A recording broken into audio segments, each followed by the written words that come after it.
Hello दोस्तों, मैं संदीप आप सबका अपने YouTube चैनल ज्ञान आर्यबल में स्वागत करता हूं। दोस्तों आपको बता दें अब हमारी क्लासें रेगुलर शुरू हो रही हैं। दोस्तों आपको बता दें कि इस क्लास में हम देखने वाले हैं टॉप 20 कवियों के बारे में। देखिए उनके बारे में क्या क्या देखेंगे, पहले हम आपको बता दें कि देखिए जो टॉप 20 कवि होंगे उन्हें कौन से पुरस्कार दिए गए, उनका जन्म कब हुआ, उनकी मृत्यु कब हुई, उनके पिताजी का नाम, उनका जन्म स्थान और उनकी रचनाएं दोस्तों, और भी उनके जो निकनेम है दोस्तों, उपनाम है, उन सब के बारे में, मतलब अगर किसी कवि के बारे में देखेंगे तो हम कोशिश करते हैं कि उसके बारे में ज़्यादा ज़्यादा चीज़ें आपको दे दी जाएं।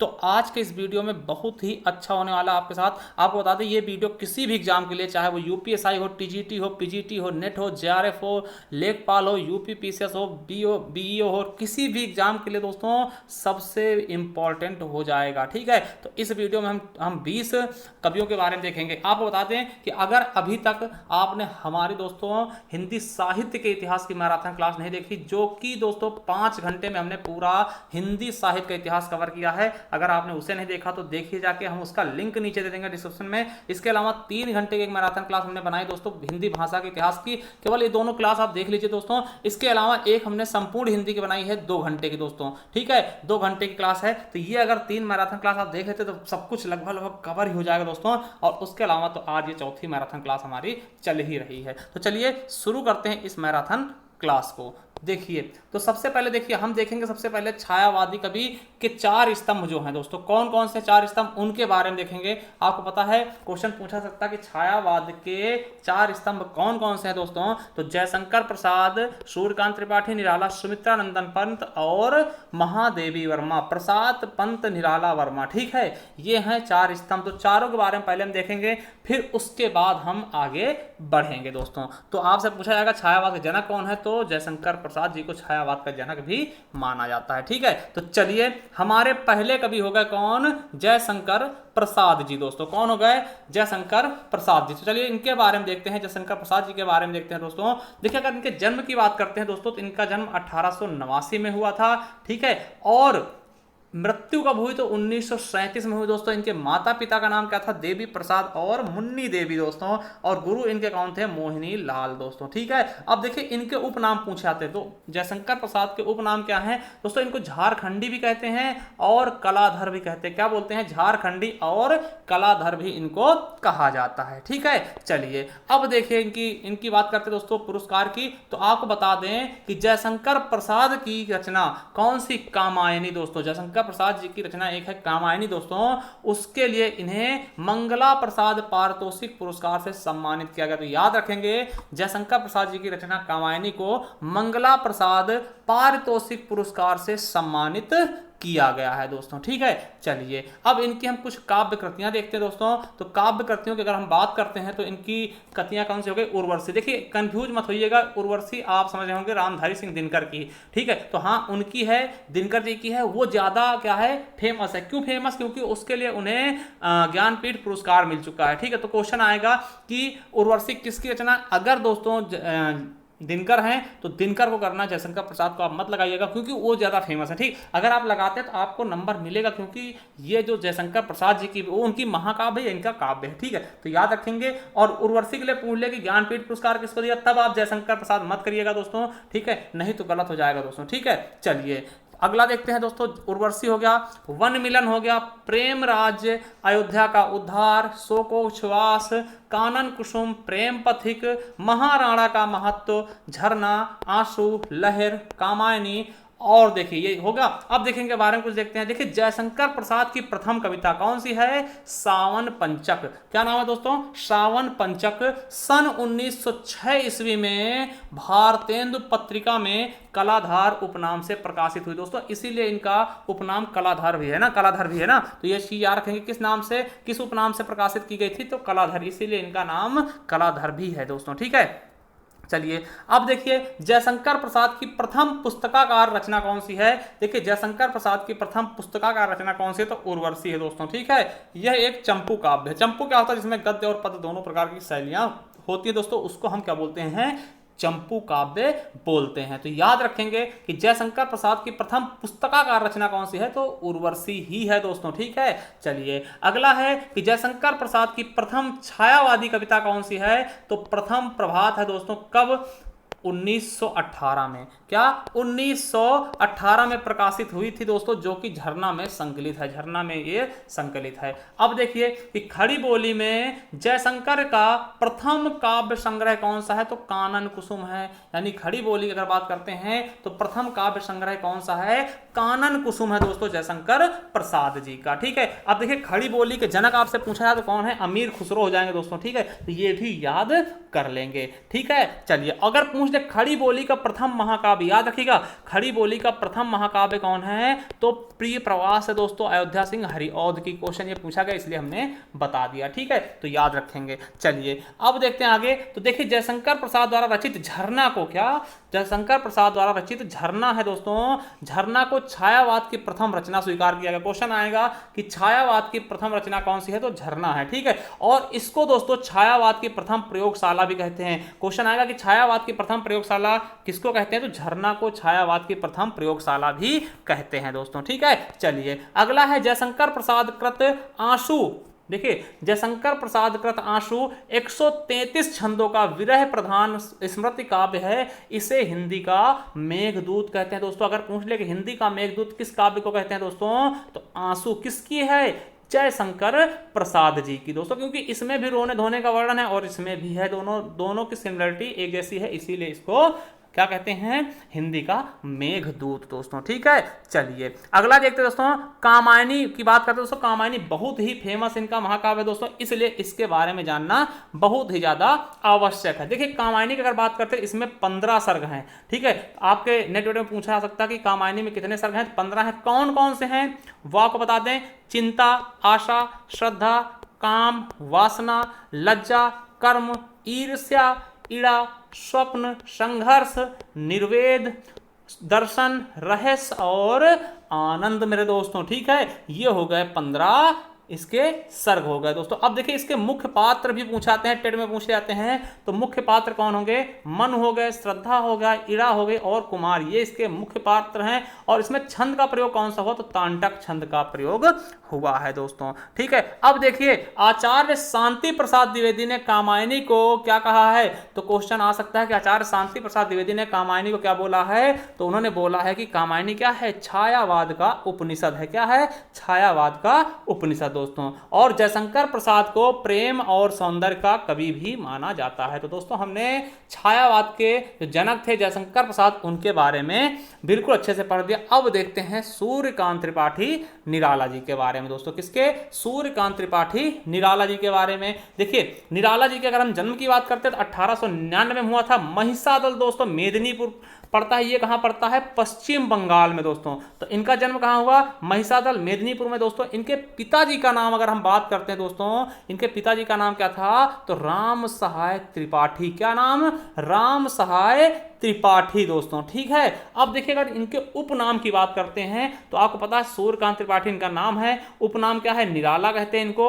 और निराला के अलावा दोस्तों इनको महाप्राण भी कहा जाता है और श्रीमान गर्गज सिंह भी कहते हैं और साहित्य शार्दुल भी कहते हैं। देखिए साहित्य शार्दुल में इसका होता है शेर, यानी कि साहित्य का शेर भी इनको हम कहते हैं। किसको, सूर्यकांत त्रिपाठी निराला जी को। अगर इनकी मृत्यु की बात करते हैं तो मृत्यु इनकी इलाहाबाद यानी प्रयागराज में हुई 1961 में दोस्तों। और इनकी पत्नी का नाम क्या था, तो मनोहरा देवी। क्या नाम था दोस्तों, मनोहरा देवी दोस्तों। अब देखिए इनकी पुत्री का नाम क्या था, सरोज दोस्तों। इसकी सरोज की जब मृत्यु होती दोस्तों तो ये सरोज स्मृति लिखते हैं और बहुत ही अच्छा शोक वाला वर्णन था दोस्तों। ठीक, तो इनकी पुत्री का नाम याद रखेंगे। ठीक, अभी इसके बारे में हम आगे बात भी करेंगे। ठीक है, देखिए इनकी प्रथम संग्रह कौन सी, अनामिका 1923 ईस्वी में लिखी गई। और अंतिम संग्रह की अगर हम बात करते दोस्तों सांध्य कली हो जाएगा 1900 सांधिका कली हो जाएगा दोस्तों 1969 में दोस्तों।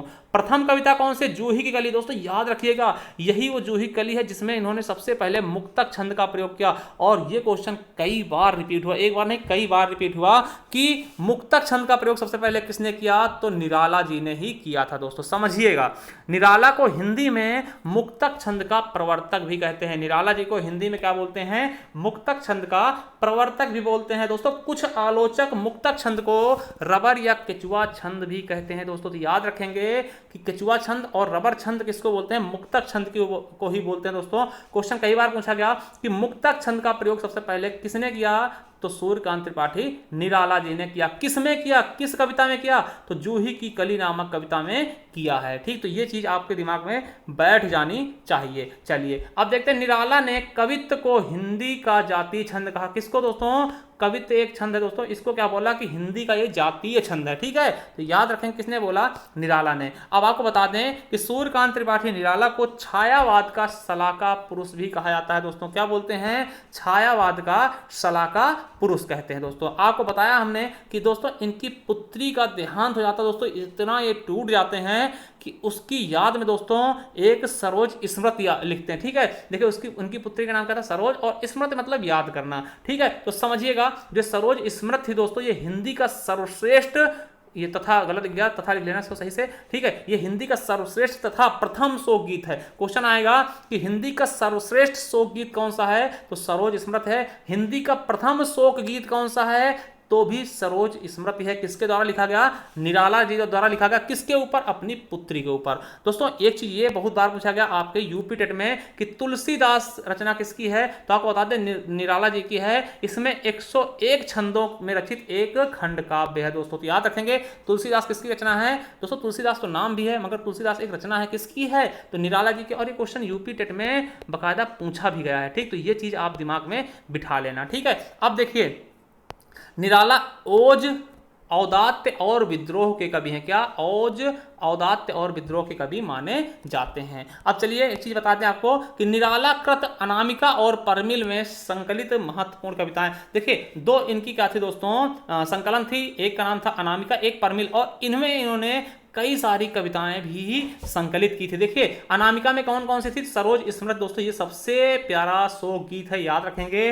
और दूसरा है सम्राट एडवर्ड के प्रति, तीसरा प्रेसी, और राम की शक्ति पूजा, रेखा, तोड़ती पत्थर उसे देखा, इलाहाबाद के पत्थर, आपने सुना होगा, सच है, ये अनामिका में संग्रहित थी। ठीक, अब बात करते हैं परिमल में दोस्तों। तो परिमल में कौन कौन से हैं दोस्तों? अधिवास हो गया, जूही की कली, ये दोस्तों क्या है? मुक्तक छंद वाला। ठीक है, बादल राग हो गया। ठीक है, विधुआ, भिक्षुक, संध्या सुंदरी और पंचवटी प्रसंग दोस्तों, ये क्या है? ये परिमल में शामिल थी दोस्तों। तो चलिए छायावाद के हमने दो कवियों को देख लिया। चलिए तीसरे कवि हैं सुमित्रानंदन पंत जी दोस्तों। तो इनके बारे में देखते हैं, पंत जी के बारे में देखते हैं दोस्तों। ठीक है, देखिए अगर हम पंत जी के बारे में बात करते हैं, देखिए पंत जी के बारे में बात करते हैं तो इनका जन्म की बात करते हैं दोस्तों 1900 ईस्वी में हुआ था। कहाँ? कौसानी अल्मोड़ा में। ठीक है, कौसानी अल्मोड़ा में इनका जन्म 1900 में हुआ था। इनके बाल्यकाल का क्या नाम था दोस्तों? बचपन की अवस्था में इनका नाम क्या था? तो इनका नाम गुसाई दत्त था दोस्तों। ये क्वेश्चन पूछा सकता है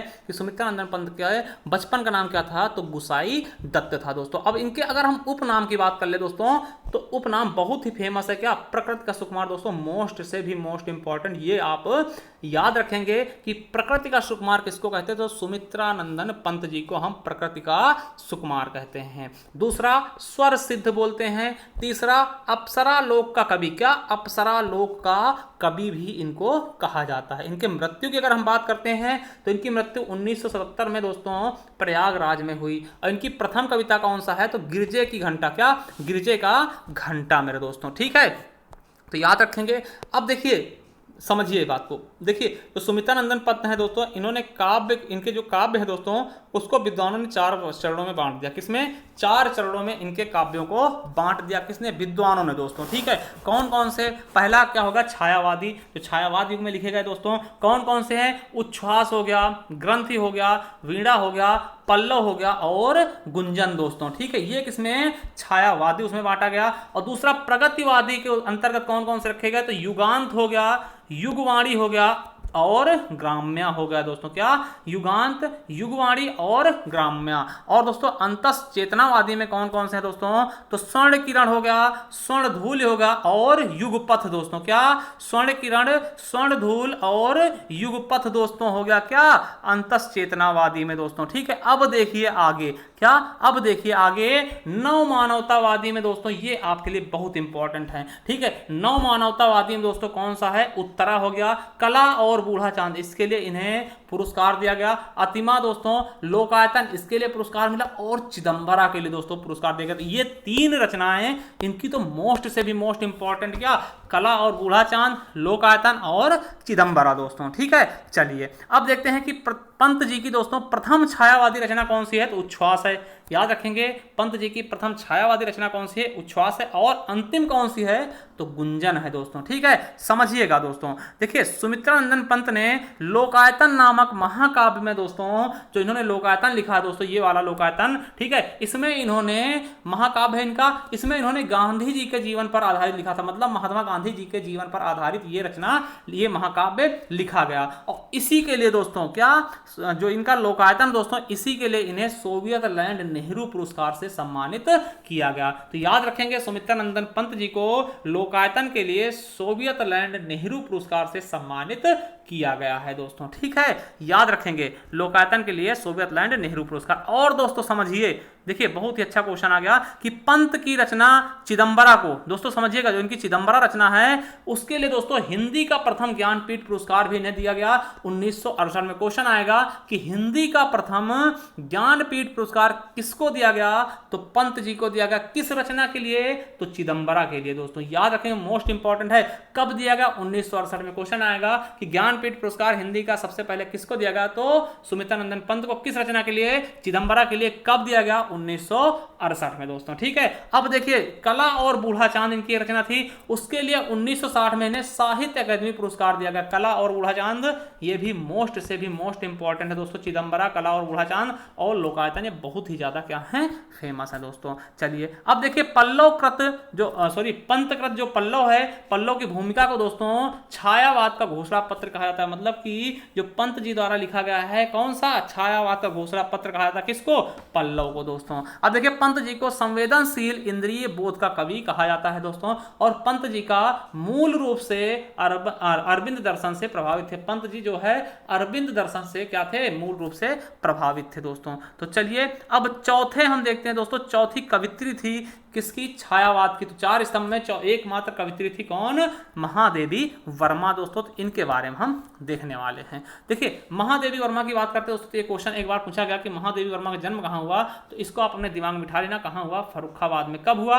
1907 ईस्वी में। जन्म 1907 में, कहाँ? फर्रुखाबाद में। ठीक है, मगर मृत्यु दोस्तों ज्यादातर कहाँ हुई लोगों की?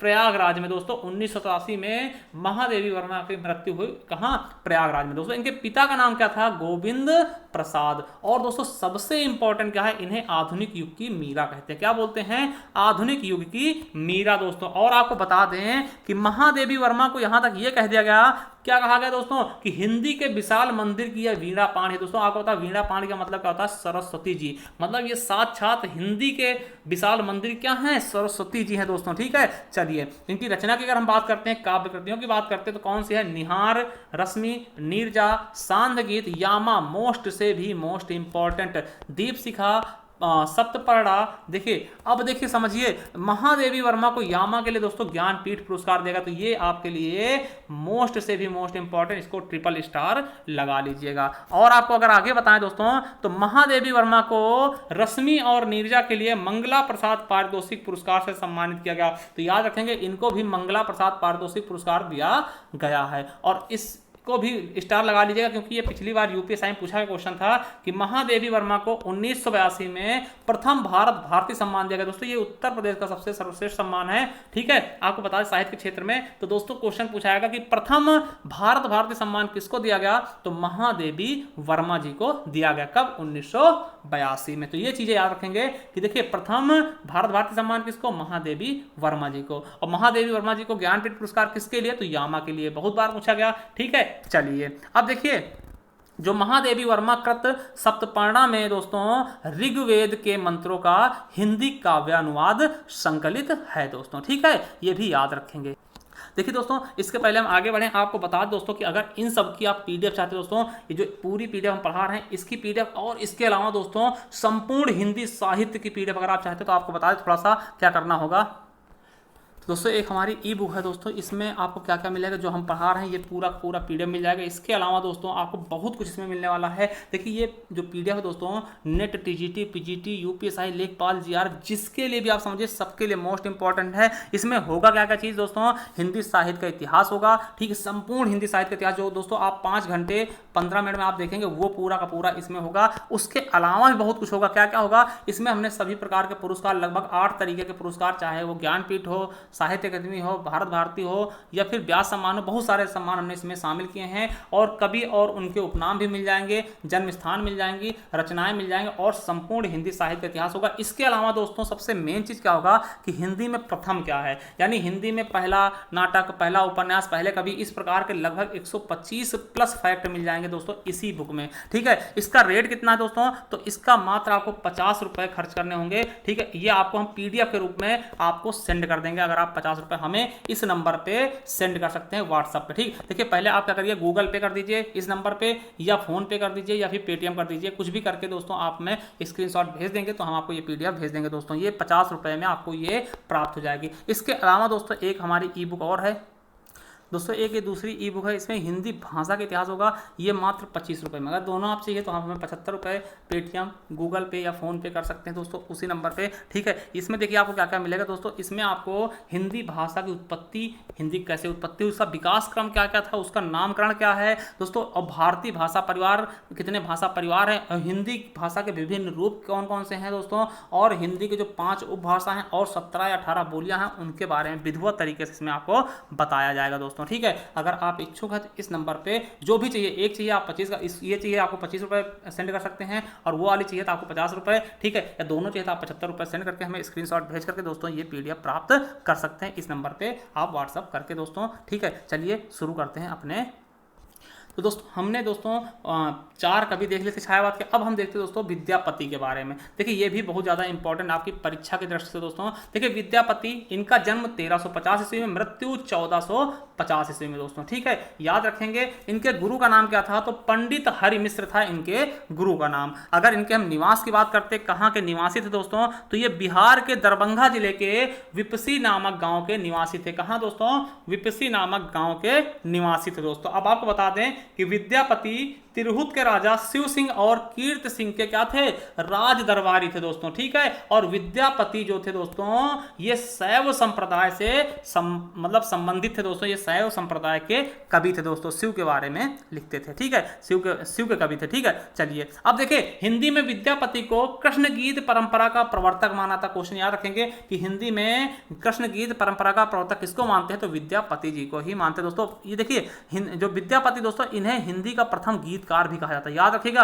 हिंदी का प्रथम गीतकार कौन है, तो विद्यापति को ही कहा जाता है दोस्तों। देखिए विभिन्न विद्वानों ने विद्यापति को श्रृंगारी, भक्त और रहस्यवादी कवि माना है, जो कि निम्नलिखित। देखिए इन्हें कोई कहता है कि श्रृंगारी कवि हैं, कौन कौन कहता है, तो हरिप्रसाद शास्त्री हो गए, रामचंद्र शुक्ल हो गए, सुभद्रा झा हो गई, और राम कुमार वर्मा और राम वृक्ष बेनीपुरी, ये क्या कहते हैं, ये श्रृंगारी कवि हैं। और दोस्तों भक्त कवि कौन कौन कहता है, तो बाबू ब्रजनंदन सहाय, श्याम सुंदर दास, हजारी प्रसाद द्विवेदी जी, ये कहते हैं कि भक्त कवि है ये। ठीक है, और रहस्यवादी कवि कौन मानता है इनको, तो डॉक्टर जॉर्ज ग्रियर्सन, नागेंद्र नाथ गुप्त और जनार्दन मिश्र। दोस्तों इनके उपनाम बहुत फेमस है, समझिएगा उपनाम इनके कौन कौन से हैं ये हम बताने वाले आपको। देखिए बच्चन सिंह ने इनको जातीय कवि कहा दोस्तों, बच्चन सिंह ने इनको जातीय कवि कहा। क्वेश्चन आएगा कि विद्यापति को जातीय कवि किसने कहा, तो बच्चन सिंह ने इन्हें जातीय कवि कहा। आगे देखते हैं कि महोपाध्याय हर प्रसाद शास्त्री ने विद्यापति को क्या बोला है, पंचदेवोपासक दोस्तों। क्या बोला है,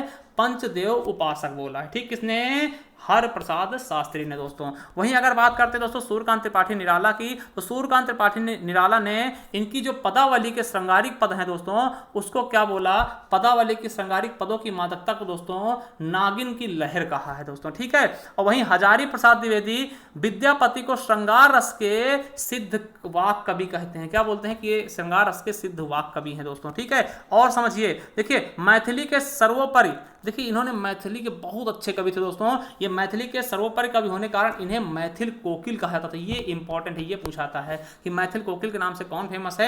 विद्यापति। क्यों फेमस है? क्योंकि दोनों दोस्तों ये मैथिल भाषा के बहुत अच्छे कवि थे। ठीक है, चलिए आगे देखते दोस्तों। अब देखिए विद्यापति के प्रशंसकों ने इन्हें कई सारी जो विभूतियां थी दोस्तों, कई सारी उपाधियों से विभूषित किया। देखिए इनके और नाम बहुत सारे दोस्तों कौन कौन से हैं, तो इन्हें दोस्तों अभिनव जयदेव भी कहते हैं, कवि शेखर भी कहते हैं, कवि कंठहार भी कहते हैं, नव कवि शेखर भी कहते हैं, खेलन कवि भी कहते हैं, और दशावधान भी कहते हैं, पंचानन कहते हैं, और मैथिल कोकिल तो कहते ही कहते हैं दोस्तों। ठीक है, तो याद रख लेंगे। चलिए इनकी रचनाओं की बात करते हैं दोस्तों। तो यह जो है ये संस्कृत, अवहट और मैथिली में रचना करते थे दोस्तों। संस्कृत भाषा, अवहट और मैथिली में ये रचना करते थे। देखिए इसमें पदावली, देखिए पहली है पदावली दोस्तों। पदावली में क्या है दोस्तों? ये फेमस है, इसको याद रखेंगे। इनकी रचना है पदावली। इसमें कृष्ण और राधा विषयक रस को, श्रृंगार का वर्णन किया, मतलब इसमें श्री कृष्ण और राधा के बारे में वर्णन किया गया है। देखिए इसीलिए इन्हें हिंदी में राधा कृष्ण विषयक श्रृंगारी काव्य के जन्मदाता के रूप में भी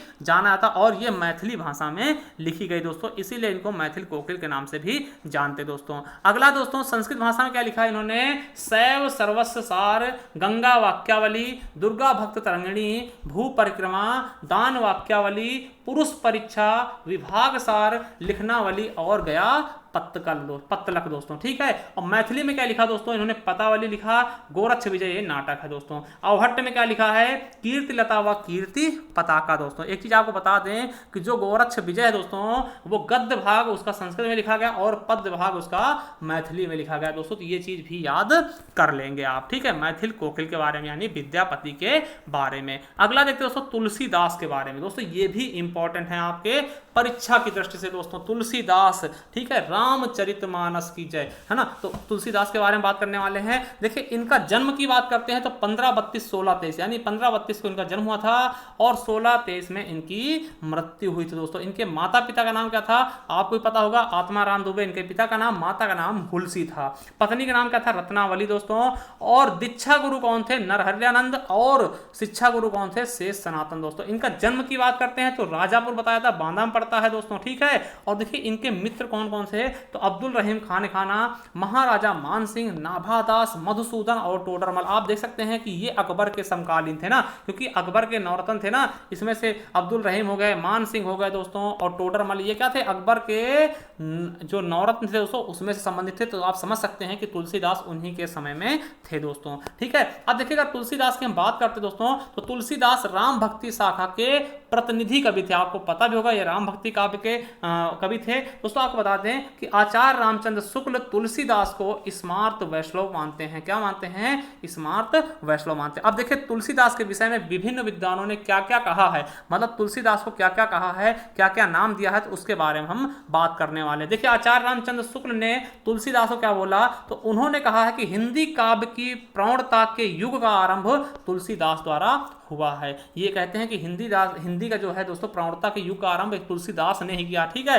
देखिए नाभादास क्या कहते हैं? कलिकाल का वाल्मीकि कहते हैं। किसको? तुलसीदास को। क्वेश्चन आया कि कलिकाल का वाल्मीकि किसको कहा जाता है? तुलसीदास को कहा जाता है। देखिए स्मिथ ने क्या बोला है कि मुगल काल का सबसे महान व्यक्ति, देखिए बहुत ही अच्छा बात कही है कि मुगल काल के सबसे अच्छे व्यक्ति थे कौन? तुलसीदास। ग्रियर्सन क्या बोलते हैं कि बुद्ध देव के बाद सबसे बड़ा लोकनायक, मतलब बुद्ध, आप जानते हैं ना महात्मा बुद्ध के बारे में, तो उनके बाद सबसे बड़े लोकनायक कौन हुए? तो तुलसीदास जी हुए।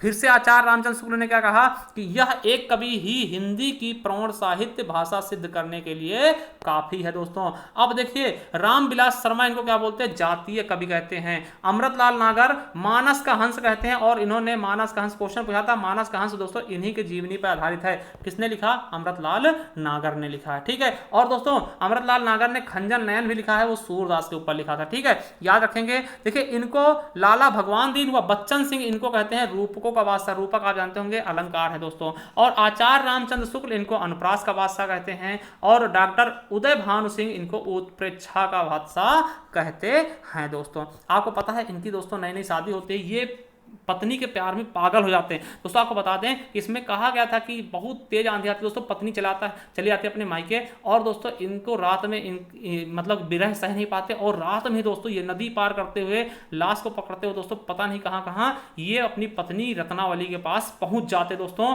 और ये देखकर रत्नावली बहुत ज्यादा गुस्सा होती, क्या दोस्तों, बहुत ज्यादा गुस्सा होती, तो वो ये दोहा कहती है कि लाज न लागत आपको दौरहि आयु साथ, धिक धिक ऐसे प्रेम को कहा कहूँ मैं नाथ, अस्ति चरमम देहमम तामे ऐसी प्रीत, और तैसी जो श्री राम को मैं होए न तो भवभीत। मतलब कहती है कि तुमको शर्म नहीं आ रही, यहाँ चले आए भागते भागते, ऐसे प्यार से हमें धिक्कार है दोस्तों। अगर कहते हैं इससे अगर आधी प्रेम भी आप श्री राम से किए होते दोस्तों, आज आपकी बन गई होती दोस्तों। तभी से क्या हुए कि तुलसीदास एकदम सडनली चेंज हो गए, और वहीं से दोस्तों इनके अलग कहानी की शुरुआत होती है दोस्तों। ठीक है, देख लिए, आप देख सकते हैं कि पत्नी के धिक्कारने से ये क्या बन गए दोस्तों। ठीक है, चलिए अब इनकी हम रचनाओं के बारे में बात करेंगे दोस्तों, तुलसीदास के प्रामाणिक ग्रंथ के बारे में। देखिए, गोस्वामी तुलसीकृत 12 ग्रंथों को ही प्रामाणिक माना जाता है दोस्तों। तो कौन कौन से 12 ग्रंथ हैं और किस रूप में लिखे गए, किस भाषा में लिखे गए, और उसमें छंद कौन सा प्रयोग किया गया, उन सब के बारे में हम बात करने वाले हैं। पहला है वैराग्य संदीपनी दोस्तों, ये मुक्तक काव्य है। क्या है मुक्तक काव्य, किसमें लिखा गया, ब्रज भाषा में लिखा गया, और दोहा सोरठा का प्रयोग इसमें किया गया। दूसरा है रामाज्ञा प्रश्न दोस्तों, ये मुक्तक में ये भी लिखा गया, मुक्तक छंद है दोस्तों, अवधी भाषा में, और इसमें भी दोहा का प्रयोग किया गया है। तीसरा है राम नहछू दोस्तों, ये प्रबंध काव्य है, ठेठ अवधि में लिखा गया है, इसमें सोहर का प्रयोग किया गया। चौथा है जानकी मंगल, प्रबंध काव्य है, अवधी भाषा में, सोहर का प्रयोग दोस्तों। और पांचवा है रामचरितमानस दोस्तों, श्री रामचरितमानस दोस्तों सबसे पवित्र ग्रंथ है दोस्तों। ठीक है, तो ये प्रबंध काव्य है दोस्तों, अवधी भाषा में लिखा गया, और दोहा चौपाई आपने देखा भी होगा। और दोस्तों पार्वती मंगल, ये भी प्रबंध काव्य है, अवधी भाषा में लिखा गया, और मंगल और हरिगीतिका का प्रयोग किया गया। अब देखिए, जो कृष्ण गीता वाली दोस्तों गीत काव्य है, ये ब्रज भाषा में लिखा गया। ये पूछा था, ये ब्रज भाषा वाले याद रखेंगे, क्योंकि लोग ज्यादातर इन्हें अवधी भाषा का ही समझते हैं, मगर इन्होंने ब्रज भाषा में भी रचनाएं की हैं दोस्तों। गीतावली गीत काव्य है ब्रज भाषा में, ठीक है। विनय पत्रिका गीत काव्य है ब्रज भाषा में। दोहावली दोस्तों मुक्तक काव्य है ब्रज भाषा में, और दोहा और सोरठा के साथ इसको लिखा गया। बरवय रामायण दोस्तों मुक्तक है दोस्तों अवधी भाषा में, और बरवय में लिखा गया दोस्तों। कवितावली मुक्तक है ब्रज भाषा में, और कवित्त और छप्पे छंद में लिखा गया दोस्तों। अब अगर हम बात करते हैं दोस्तों रामचरितमानस की रचना की, दोस्तों आपको बता दें कि रामचरितमानस की रचना संवत 1631 में चैत्र शुक्ल यानी रामनवमी मंगलवार को इसकी रचना पूरी की गई थी। और दोस्तों आपको बता दें इसको लिखने में समय कितना लगा था, 2 वर्ष 7 माह और 26 दिन लगे दोस्तों। आप समझ सकते हैं ना, संविधान के लगभग आसपास, यानी 2 वर्ष 11 माह 18 दिन संविधान में लगते हैं दोस्तों। और इन्हें भी रामचरितमानस लिखने में दोस्तों, वो भी अकेले लिखने में 2 वर्ष 7 माह और 26 दिन लगे थे दोस्तों। इनकी एक रामाज्ञा प्रश्न दोस्तों, जो कि ज्योतिष ग्रंथ है। क्या है, ज्योतिष ग्रंथ है दोस्तों। समझिए, आचार्य रामचंद्र शुक्ल ने रामचरितमानस को लोक मंगल की साधना अवस्था का काव्य कहा है। क्या कहा है कि ये लोक मंगल की साधना अवस्था वाली काव्य है दोस्तों। ठीक है, चलिए अब देखते हैं दोस्तों, यहां से क्वेश्चन पूछ जाते हैं कि कांड को एक क्रम में लिखिए। तो आपको बता दें कि रामचरितमानस में टोटल कितने कांड हैं, तो 7 कांड है। कौन कौन से हैं, बाल कांड, अयोध्या कांड, अरण्य कांड, किष्किंधा कांड, सुंदर कांड, लंका कांड और उत्तर कांड। अब देखिए क्वेश्चन कई बार पूछा गया दोस्तों, आपको पता होगा वीडियो में पूछा गया था सबसे छोटा कांड कौन सा है, सबसे बड़ा कांड कौन सा है। दोस्तों आपको बता दें कि सबसे बड़ा कांड कौन सा है, इसमें से बाल कांड पहले वाला। फिर सबसे छोटा कांड कौन सा है, किष्किंधा कांड है दोस्तों, सबसे छोटा कांड। आपको बता दें कि अयोध्या कांड को दोस्तों, कौन से कांड को, ये जो अयोध्या कांड है दोस्तों, इसको क्या मानते हैं कि रामचरितमानस का हृदय स्थल कहा जाता है। ठीक है, और दोस्तों रामचरितमानस को तुलसीदास ने सर्वप्रथम किसको सुनाया था, रसखान को। जब इन्होंने लिखा उसके बाद इनके दोस्त थे रसखान, उनको इन्होंने सबसे पहले सुनाया था पढ़कर। और दोस्तों आपको बता दें कि रामचरितमानस की प्रथम टीका अयोध्या के बाबा रामचरण दास ने लिखा था। रामचरितमानस की प्रथम टीका किसने लिखा, रामचरण दास जी ने। ठीक है, तो ये हो गया दोस्तों आपके तुलसीदास के बारे में। अगले हैं अयोध्या सिंह उपाध्याय हरिऔध के बारे में पढ़ने वाले हैं। तो दोस्तों सातवें कवि हैं दोस्तों अयोध्या सिंह उपाध्याय हरिऔध। दोस्तों इनका नाम क्या है, हरिऔध के नाम से जाना था। देखिए हरिऔध के जन्म की बात करते हैं 1865 और मृत्यु 1947 ईस्वी को। देखिए अयोध्या सिंह हरिऔध को डॉक्टर गणपत चंद्र गुप्त ने आधुनिक काल का सूरदास कहा है। दोस्तों क्या आधुनिक काल का सूरदास किसको कहा गया, तो हरिऔध को किसने कहा, गणपत चंद्र गुप्त ने। देखिए हरिऔध ने 3 प्रबंध काव्य लिखे हैं, उनके बारे में बात करते हैं जो बहुत ज़्यादा फेमस और आपके एग्जाम में कई बार पूछा था, कई बार नहीं बहुत बार पूछे गए। तो पहला है प्रिप्रवास। दोस्तों कब लिखा है, तो वर्ष 1914 में लिखा। दोस्तों कितने सर्ग हैं इसमें, तो 17 सर्ग हैं। इसमें किसके बारे में लिखा गया, तो आपको बता दें कृष्ण के बचपन से लेकर के मथुरा प्रस्थान तक का वर्णन इसमें किया गया। किसमें, प्रिप्रवास। और इसे ही खड़ी बोली का प्रथम महाकाव्य बोलते हैं। याद रखेंगे कि खड़ी बोली का प्रथम महाकाव्य कौन सा है, प्रिप्रवास। दोस्तों पारिजात ये 1937 में लिखा। इसमें 15 सर्ग हैं। इसमें आध्यात्मिक एवं धार्मिक विषयों का वर्णन किया गया। वहीं वैदेही वनवास, ये भी आपके यूपी टेट में कई बार पूछा गया कि वैदेही वनवास किसकी रचना है, तो अयोध्या सिंह उपाध्याय हरिऔध की। दोस्तों 1941 में लिखा गया। 18 सर्ग हैं टोटल। इसमें राम के द्वारा सीता का निर्वासन की कथा बताई गई। तो चलिए थोड़ा सा और देखते हैं दोस्तों, इसके बारे में थोड़ा सा जानकारी लेते हैं। दोस्तों आपको बता दें कि जो प्रिप्रवास है दोस्तों, इसे खड़ी बोली हिंदी का प्रथम महाकाव्य कहा जाता है। और जो दोस्तों प्रिप्रवास है ना, इसका पहले नाम क्या था, इसका सर्वप्रथम नाम क्या था, ब्रजांगना विलाप था। यह संपूर्ण काव्य संस्कृत के वर्ण वृत्तों पर आधारित है दोस्तों। और देखिए खड़ी बोली के प्रथम महाकाव्य कौन सा है, तो प्रिप्रवास। तो इसे लिखने वाले ही खड़ी बोली के प्रथम महाकवि भी होंगे। तो याद रखिएगा कि खड़ी बोली के प्रथम महाकवि कौन माने जाते हैं, अयोध्या सिंह उपाध्याय हरिऔध जी ही खड़ी बोली के प्रथम महाकवि माने जाते हैं। इनके कुछ काव्य ग्रंथ देख लेते हैं, जैसे कृष्ण शतक हो गया, ठीक है, रसिक रहस्य हो गया, प्रेम प्रपंच हो गया, चोखे चौपादे हो गया, चुभते चौपादे हो गया, प्रदम प्रसून हो गया, बोलचाल, रस कलश, फूल पत्ते, कल्पलता, ग्राम गीत, हरिऔध सतसई, इनकी क्या हो गई दोस्तों, ये काव्य ग्रंथ हो गए दोस्तों। ठीक है, चलिए अगले हैं मैथिली शरण गुप्त जी। क्या, मैथिली शरण गुप्त जी। दोस्तों देखिए ये भी इंपॉर्टेंट है आपकी परीक्षा की दृष्टि से दोस्तों। इनके जन्म की अगर बात करते हैं दोस्तों 1886, मृत्यु 1964 ईस्वी। इनके अगर उपनाम की बात करते हैं, इनको किस नाम से आना था, तो मोस्ट से भी मोस्ट इंपॉर्टेंट, इनको राष्ट्र कवि के नाम से आना था। क्या, राष्ट्र कवि के नाम से, दद्दा के नाम से और रस केंद्र के नाम से जाना जाता है। इनके अगर हम जन्म की बात करेंगे दोस्तों, क्या मैथिली शरण गुप्त के जन्म की बात करेंगे दोस्तों, ये आपके यूपी पुलिस में पूछा गया था कि मैथिली शरण गुप्त का जन्म कहां हुआ, तो दोस्तों झांसी में हुआ। झांसी कहां, चिरगांव पड़ता दोस्तों। 1886 में झांसी में इनका जन्म हुआ दोस्तों। इनके पिता का नाम था राम शरण दास दोस्तों। इनके गुरु कौन है, महावीर प्रसाद द्विवेदी जी। अगर प्रथम कविता की बात करते हैं तो हेमंत है, 1905 ईस्वी में इन्होंने इसको प्रकाशित किया था दोस्तों। और काव्य ग्रंथ कौन कौन से हैं, तो इनके बारे में अगर बात करें तो रंग में भंग, जयद्रथवध, किसान, विकल भट्ट हो गया दोस्तों, गुरुकुल हो गया, साकेत दोस्तों इंपॉर्टेंट है, भारत भारती मोस्ट इंपॉर्टेंट है, झनकार, यशोधरा, द्वापर दोस्तों, जय भारत, विष्णुप्रिया, सिद्धराज और वैतानिक पंचवटी दोस्तों। ये इनकी क्या है, काव्य ग्रंथ है दोस्तों। अगला देखते हैं अनुदित काव्य कौन सा है दोस्तों, तो प्लासी का युद्ध हो गया, मेघनाथ वध हो गया और व्रत संहार हो गया दोस्तों। ठीक है, और आपको बता दें कि हिंदी साहित्य में रामचरितमानस के बाद राम काव्य का दूसरा स्तंभ मैथिली शरण गुप्त की साकेत को माना था। मतलब अगर बात करते हैं राम काव्य का सबसे अगर अच्छा कोई चीज है तो रामचरितमानस है, उसके बाद अगर दूसरे नंबर पे कोई आएगा तो मैथिली शरण गुप्त का ही क्या है, साकेत है दोस्तों। ठीक है, चलिए अब इनके बारे में देखते हैं कौन किसने इनको क्या कहा। तो दोस्तों आचार्य रामचंद्र शुक्ल ने मैथिली शरण गुप्त को असमंजस्य का कवि बोला। क्या बोला है, आमंजस्य का कवि, आमंजस्यवादी कवि इनको कहा है। ठीक है, वही बात करते हैं डॉक्टर नागेंद्र ने इनकी जो साकेत रचना है उसको जनवादी काव्य कहा है। किसने कहा, तो डॉक्टर नागेंद्र ने दोस्तों। और मैथिली शरण गुप्त ने स्वयं को क्या बोला है, कौटुंबिक कवि मात्र कहा है। ठीक है, और गुप्त जी को द्विवेदी काल में दोस्तों, क्या द्विवेदी काल में गुप्त जी को हरिगीतिका छंद का बादशाह कहा जाता है दोस्तों। ठीक है, और समझिए मैथिली शरण गुप्त को भारत भारती लिखने पर महात्मा गांधी जी ने इनको स्वयं दोस्तों राष्ट्र कवि की उपाधि दी थी। अब देखिए इससे अच्छा क्या हो सकता है कि महात्मा गांधी ने ही इनको राष्ट्र कवि की उपाधि दी थी। कब दी थी, जब इन्होंने भारत भारती रचना लिखी थी दोस्तों। और बताते गुप्त जी ने बंगला कवि माइकल मधुसूदन दत्त की रचनाओं का मधुप उपनाम से अनुवाद भी किया है। और गुप्त जी ने मार्क्स की पुत्री जैनी पर जैनी नामक काव्य भी लिखा है दोस्तों। तो मैथिली शरण गुप्त के बारे में देख लेंगे। अब देखते हैं अमीर खुसरो के बारे में। क्या, अमीर खुसरो के बारे में दोस्तों।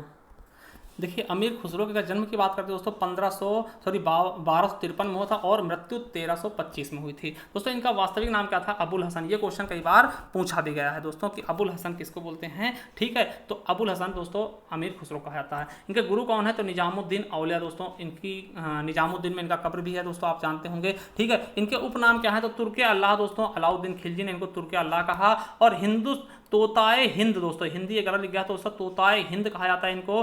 तूती ए हिंद, तो यहाँ भी हिंद गलत लिखा दोस्तों, ये स्वयं को तूती ए हिंद कहता था दोस्तों। और देखिए आचार्य रामचंद्र शुक्ल ने इसको क्या बोला है कि हिंदू इस्लामी समन्वित संस्कृत का प्रतिनिधि कवि कहा है। और देखिए शिव सिंह सेंगर ने इसको खड़ी बोली का प्रथम कवि कहा है दोस्तों। क्या है? खड़ी बोली का प्रथम कवि शिव सिंह सेंगर ने कहा है। ठीक है, और दोस्तों डॉक्टर रामकुमार वर्मा ने इन्हें अवधि का प्रथम कवि कहा, जो कि है नहीं दोस्तों, तो याद रखेंगे। क्वेश्चन पूछा जा सकता है कि किसने दोस्तों अवधि का प्रथम कवि कहा अमीर खुसरो को? तो डॉक्टर रामकुमार वर्मा ने। और इन्हें हिंदुस्तान का तोता भी कहते हैं दोस्तों। और देखिए डॉक्टर ईश्वरी प्रसाद ने क्या बोला है कि अमीर खुसरो को महाकवि या कवियों में राजकुमार की संज्ञा दी। किसने? डॉक्टर ईश्वरी प्रसाद जी ने। और खड़ी बोली का जनक भी इनको कहा जाता दोस्तों। इनकी विशेषताओं की अगर बात करते दोस्तों तो देखिए इन्होंने दिल्ली सिंहासन पर 11 सुल्तानों का उत्थान पतन देखा दोस्तों। 11 सुल्तान इनके सामने आए और चले गए दिल्ली पर। ठीक है, और दोस्तों समझिएगा हिंदी भाषा के लिए सर्वप्रथम हिंदवी शब्द का प्रयोग इन्होंने किया था दोस्तों। ठीक है, और फारसी और हिंदी के मिश्रित छंदों में कविता लिखने का भी सबसे पहले प्रयोग इन्होंने किया। देखिए क्या करते थे, एक पहले फारसी लिखते थे, फारसी में कविता लिखते थे, फिर हिंदी, फिर फारसी, फिर हिंदी, मतलब इस तरीके से मिश्रित छंदों का प्रयोग करने वाले प्रथम कवि थे दोस्तों। ठीक है, देखिए आदिकाल के एकमात्र मनोरंजक साहित्य लिखने वाले कवि थे दोस्तों। देखिए इन्होंने किसी की बड़ाई नहीं की, ये मनोरंजन वाली चीजें लिखते थे जिसको पढ़ करके आपको आनंद आएगा, चाहे वो पहेलियां हो, ठीक है, दो सुखने हो, इस तरीके की चीजें। और समझिएगा देखिए अमीर खुसरो को संगीत के क्षेत्र में कव्वाली, तराना गायन शैली एवं सितार वाद्य यंत्र का जनक भी कहा जाता है दोस्तों। ये भी आपके लिए बहुत ही अच्छा क्वेश्चन है। ठीक है, चलिए अब देखिए रचनाएं की बात करते हैं दोस्तों। तो देखिए विद्वानों ने अमीर खुसरो द्वारा रचित ग्रंथों की संख्या लगभग 100 बताई है, जिनमें महत्वपूर्ण क्या क्या है। पहले खालिक बारी, देखिए ये शब्दकोश है, इसमें हिंदी, तुर्की, फारसी व अरबी के पर्यायवाची शब्दों को शामिल किया गया है। दूसरा हो गया पहलियां भी इनकी हैं दोस्तों, मुकरियां हो गई, दो सुखने हो गए, गजल हो गए और नजराए हिंद हो गया दोस्तों। एक है नूर सिपह दोस्तों, ये भी इनके द्वारा लिखी गई, इसमें भारतीय बोलियों के बारे में विस्तार से वर्णन इन्होंने किया है दोस्तों। ठीक है, चलिए अगला देखते हैं भारतेंदु हरिश्चंद्र दोस्तों, भारतेंदु हरिश्चंद्र जी के बारे में। ठीक है, देखिए 10वें कवि हैं दोस्तों, इसके बाद 10 अभी और बचे हैं। ठीक है, देखिए भारतेंदु हरिश्चंद्र का जन्म कहाँ कब हुआ? तो 1850 में कहाँ हुआ? काशी में। मृत्यु 1850 में इनका जन्म हुआ, 1885 में मृत्यु हो गई। देखिए इनके पिता का नाम क्या था? गोपाल चंद्र गिरधर दास, आप जानते होंगे दोस्तों। ठीक है, और देखिए इनके गुरु कौन थे? तो शिव प्रसाद सितारे हिंद। ठीक, क्या नाम था? शिव प्रसाद सितारे हिंद दोस्तों। अब इनकी हम रचनाओं के बारे में बात करते हैं। देखिए भारतेंदु हरिश्चंद्र को हिंदी साहित्य का जनक कहते हैं, आपको पता भी होगा ये चीजें। देखिए भारतेंदु हरिश्चंद्र की समस्त रचनाओं की संख्या 175 बताई गई है। इनमें से काव्य ग्रंथों की संख्या कितनी है? 70 है दोस्तोों। तो इनके काव्य ग्रंथ कुछ हम बता रहे हैं, जैसे भक्ति सर्वस्व हो गया, प्रेम मालिका, कार्तिक स्नान, प्रेम सरोवर, प्रेम माधुरी, होली, सतसई श्रृंगार, वर्षा विनोद, विनय प्रेम 50, फूलों का गुच्छा, प्रेम फुलवारी, कृष्ण चरित, दान लीला, उर्दू का स्यापा, बंदर सभा, बकरी बिलाप, विजय वल्लभी और प्रिंस ऑफ वेल्स के पीड़ित होने पर कविता और जातीय संगीत, नए जमाने की मुकरी और श्री राम लीला। दोस्तों इनकी अगर हम मौलिक नाटक की बात करते हैं, वैदेही, हिंसा, हिंसा ना बहुत, मोस्ट से भी मोस्ट इंपॉर्टेंट,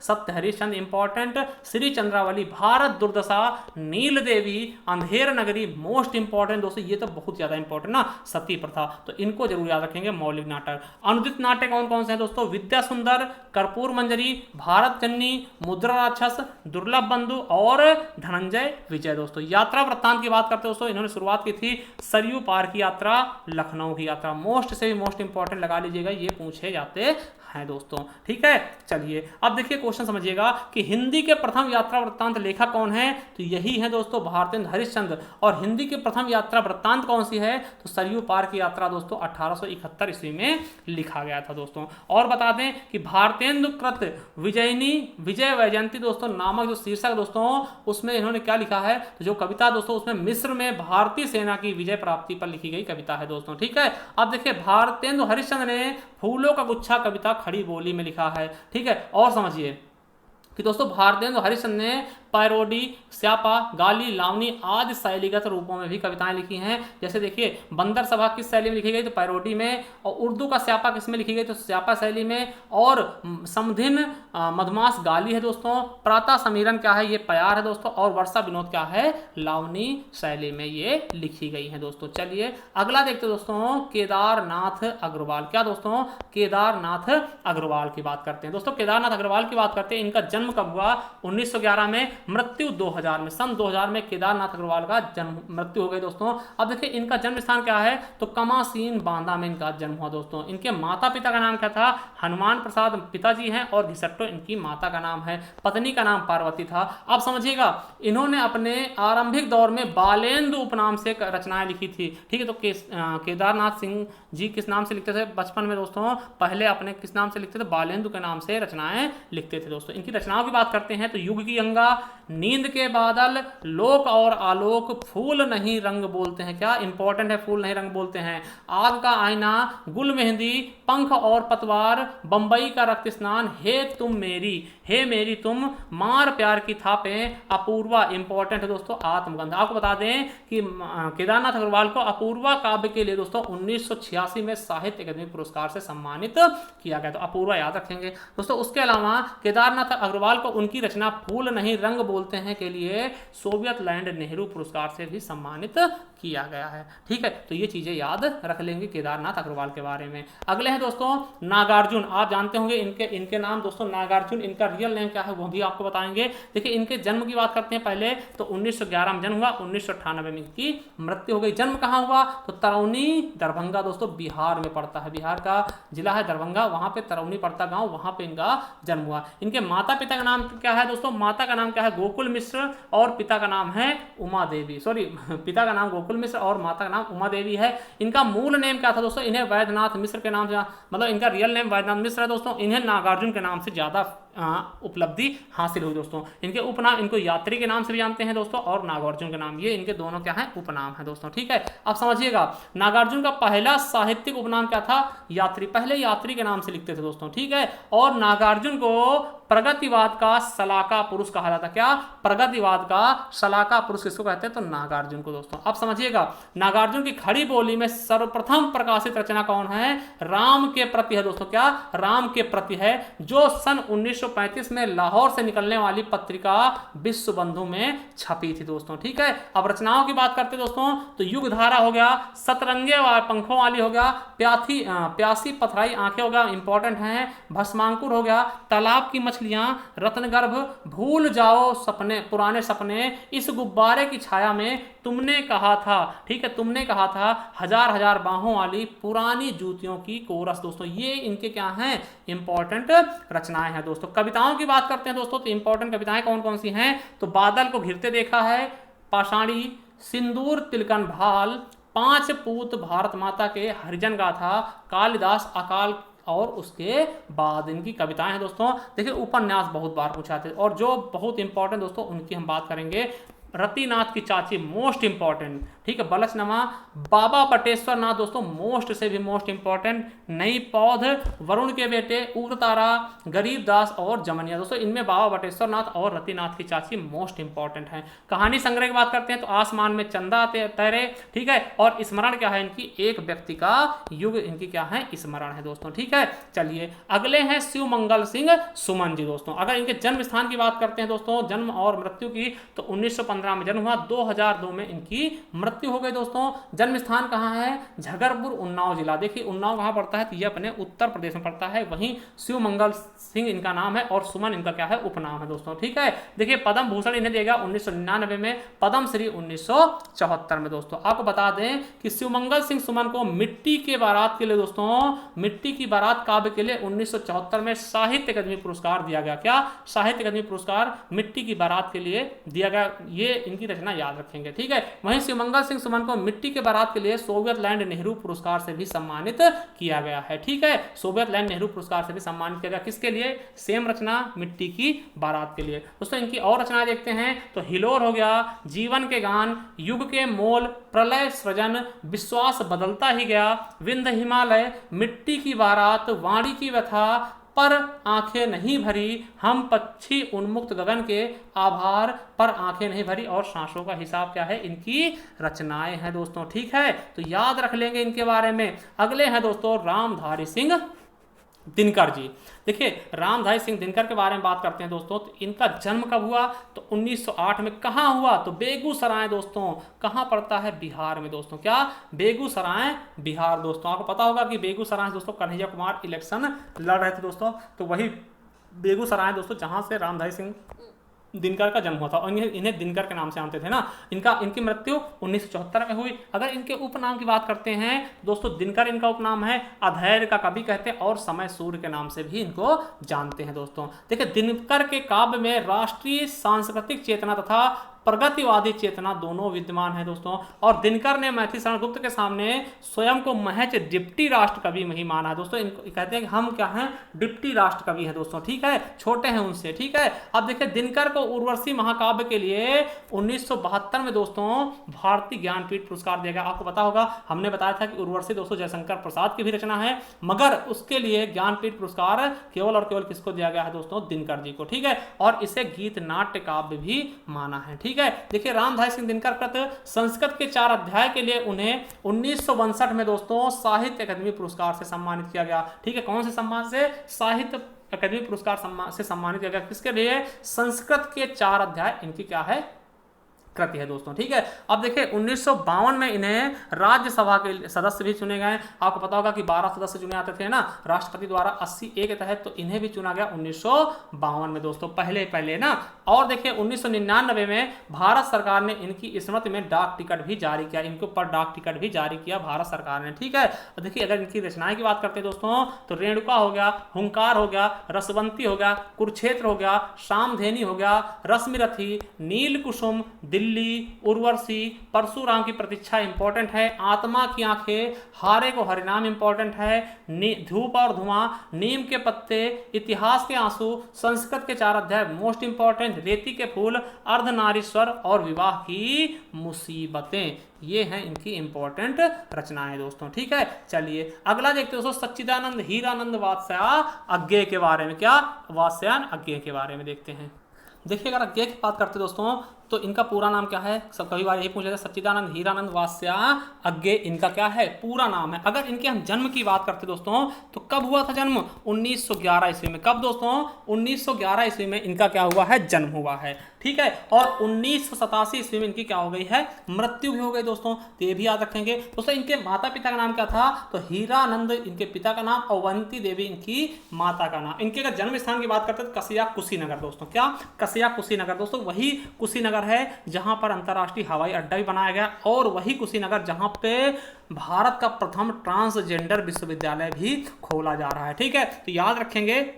ठीक है, सबसे इंपॉर्टेंट क्या है, इनके उपनाम की बात करते हैं, इन्हें कठिन गद्य का प्रेत कहते हैं दोस्तों। ठीक है, इनका इंपॉर्टेंट है दोस्तों, याद रखें, कठिन गद्य का प्रेत कहते हैं। अब देखिए एक क्वेश्चन हम आपसे करना चाहते हैं, कठिन काव्य का प्रेत किसको कहते हैं, वो अगर आपको पता है तो हमें कमेंट बॉक्स में कमेंट कर देना। और इसके अलावा कुट्टी चाटन कहते हैं, और अज्ञेय के नाम से तो इनको जानते ही हैं दोस्तों। चलिए अब देखते हैं और आगे। देखिए अज्ञेय जी की कृत आंगन के पार द्वार के लिए दोस्तों इन्हें 1964 में साहित्य अकादमी पुरस्कार से सम्मानित किया गया। कौन सी रचना, आंगन के पार द्वार के लिए, कौन सा पुरस्कार, साहित्य अकादमी पुरस्कार। और दोस्तों अज्ञेय जी की कृत कौन सी है, कितनी नाव में कितनी बार के लिए, 1978 में दोस्तों ज्ञानपीठ पुरस्कार भी दिया गया। ठीक है, कितनी नाव कितनी बार, कितनी नाव में कितनी बार के लिए ज्ञानपीठ पुरस्कार, कब, 1978 में दोस्तों। अब समझिएगा, प्रयोगवाद का आरंभ सन 1943 में ईस्वी में अज्ञेय के संपादकत्व में प्रकाशित तार सप्तक से ही माना जाता है, प्रयोगवाद का आरंभ दोस्तों। और देखिए प्रयोगवाद का प्रवर्तन किसको मानते हैं दोस्तों, प्रयोगवाद का प्रवर्तन करने का श्रेय दोस्तों सच्चिदानंद हीरानंद वात्स्यायन अज्ञेय को ही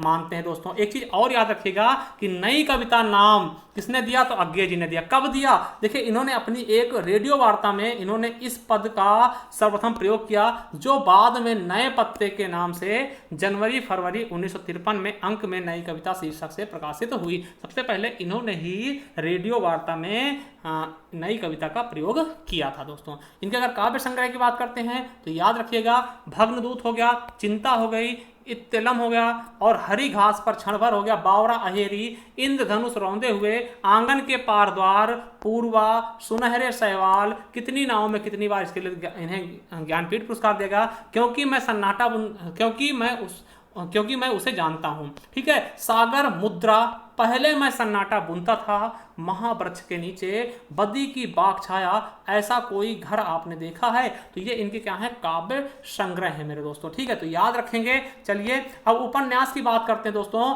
तो शेखर एक जीवनी, नदी के द्वीप, अपने अपने अजनबी। दोस्तों ये क्या है, उपन्यास है दोस्तों। ठीक है, यात्रा वृत्तांत की बात करते हैं, अरे यायावर रहेगा याद। दोस्तों आपको बता दें कि अज्ञे जी को दोस्तों प्रयोगवाद तथा नई कविता का सलाहकार पुरुष भी कहा जाता है दोस्तों। चलिए आगे देखते हैं गजानन माधव, जिनका उपनाम क्या है, मुक्तिबोध। दोस्तों देखिए गजानन माधव मुक्तिबोध ये 16वें कवि है दोस्तों। ठीक है, देखिए अब बात करते हैं इनके जन्म की। तो इनका जन्म कहाँ हुआ था दोस्तों, 1917 में श्योरपुर यानी एमपी में हुआ था, मृत्यु 1964 में। इनके पिता का नाम क्या था, माधवराव, और माता का नाम पार्वती था। दोस्तों इनका उपनाम क्या है, इन्हें भयानक खबरों कवि कहते हैं। क्या कहते हैं इनको दोस्तों, भयानक खबरों का कवि कहते हैं, और मुक्तिबोध तो आपको पता है कहते ही हैं। ठीक है, मुक्तिबोध प्रथम तार सप्तक में भी शामिल थे, आपको पता होगा। इन्हें गहन अनुभूति और तीव्र इंद्रिय बोध का कवि भी माना जाता है। इनकी काव्य कृतियों की बात करते हैं तो चांद का मुंह टेढ़ा, ये है आपका मोस्ट से भी मोस्ट इंपॉर्टेंट, इसको मत भूलिएगा। ठीक है, भूरी भूरी का खाक दूर दोस्तों। ठीक है, तो ये रचना मत भूलिएगा इनकी, मुक्तिबोध की, चांद का मुंह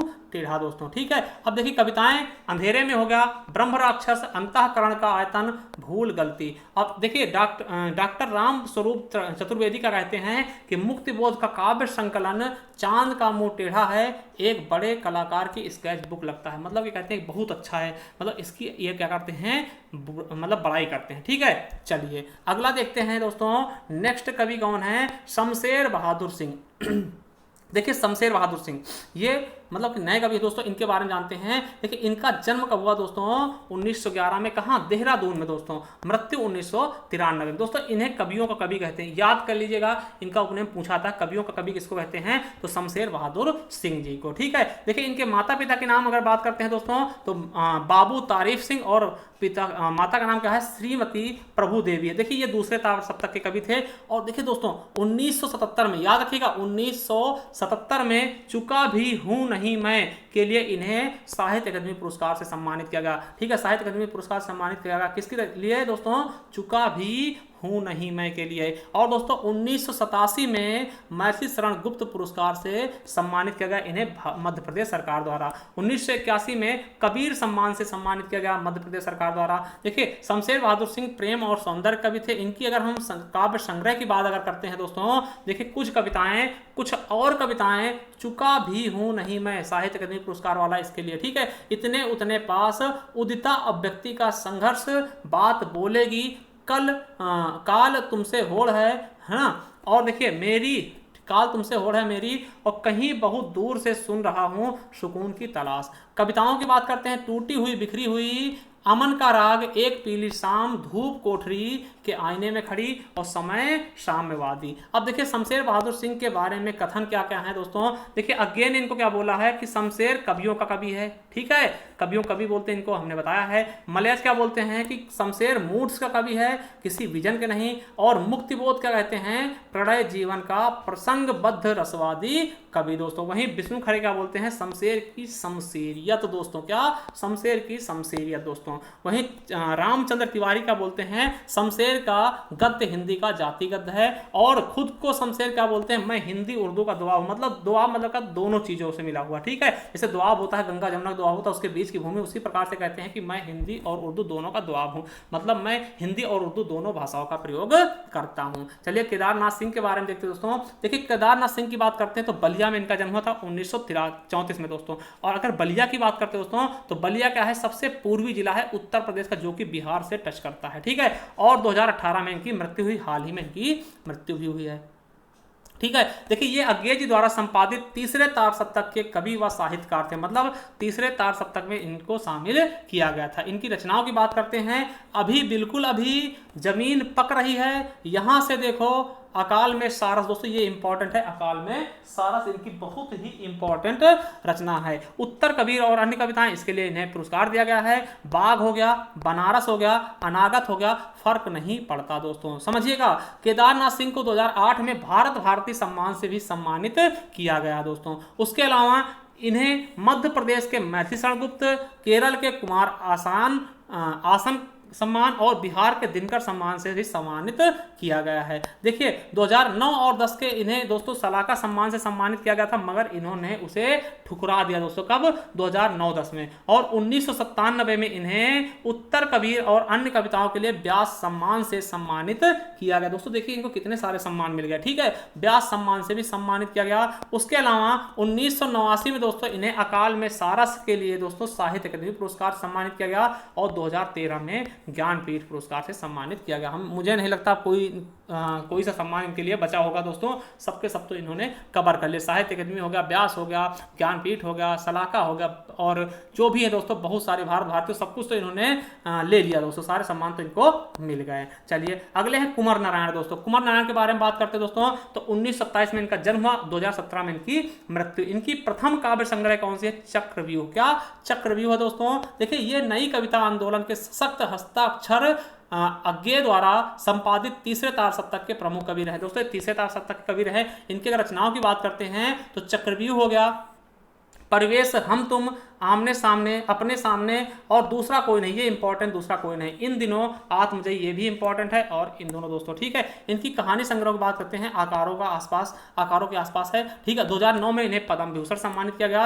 और देखिए इन्हें कुमार आसान पुरस्कार केरल के, ठीक है, प्रेमचंद्र पुरस्कार, राष्ट्रीय कबीर सम्मान, अंतरराष्ट्रीय प्रेमियों फेरेनिया सम्मान आदि से भी सम्मानित किया गया। अब देखिए कुंवर नारायण को 2005 में ज्ञानपीठ पुरस्कार दिया गया। उसके अलावा कुंवर नारायण को 1995 में इनकी रचना दूसरा कोई नहीं के लिए साहित्य अकादमी पुरस्कार दिया गया। और दोस्तों 1995 में ही इन्होंने दोस्तों दूसरा कोई नहीं के लिए दोस्तों व्यास सम्मान से भी सम्मानित किया गया। और 2005-06 में इन्हें सलाका सम्मान से भी सम्मानित किया गया दोस्तों। इन्हें भी बहुत सारे सम्मान दिए गए हैं दोस्तों, ठीक है। तो आप समझ सकते हैं कितने इंपॉर्टेंट होंगे हमारी परीक्षा की दृष्टि से दोस्तों, ठीक है। तो चलिए आगे देखते दोस्तों। और आप क्या होगा दोस्तों, आपके आज के अंतिम होंगे कवि कौन?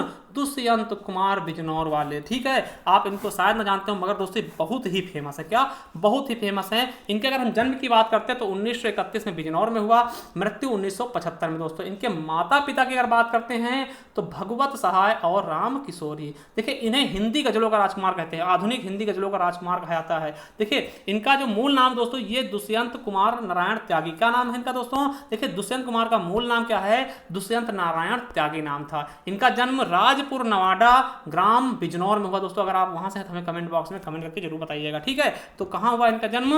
राजपुर नवाडा ग्राम बिजनौर में दोस्तों, ठीक है। अब देखिए प्रारंभ में ये किस नाम से कविताएं लिखते थे? तो परदेसी या अनुरागी के नाम से कविताएं लिखा करते दोस्तों। और इन्हें आधुनिक हिंदी गजल का प्रवर्तक भी कहते हैं। क्या?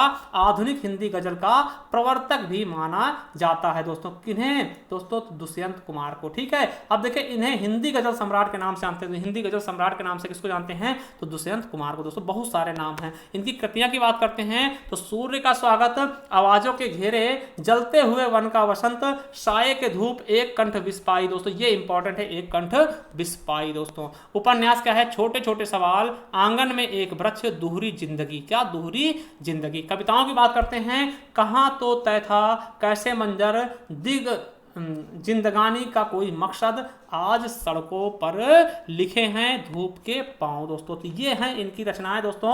आपको ये टॉप 20 क्वेश्चन कैसे लगे दोस्तों, आपको फिर बता दें। अगर आप ये ई बुक परचेस करना है तो दोस्तों इस नंबर पे हमें क्या कर सकते हैं? व्हाट्सअप कर सकते हैं दोस्तों, ठीक है। और दोस्तों जाइए हमारे दूसरे चैनल पे, उसे भी सपोर्ट करिए क्योंकि हम आपके लिए बहुत मेहनत करते हैं दोस्तों। वहां पर जाइए, संपूर्ण हिंदी पढ़िए दोस्तों। उसका नाम क्या है? ज्ञान एजुकेशन आर्बन। उसका भी लिंक हम नीचे दे देंगे, ठीक दोस्तों। तो चलिए, अगर आपको वीडियो पसंद आई तो चैनल सब्सक्राइब कर लेना, बेल आइकन जरूर प्रेस करना। थैंक यू, धन्यवाद।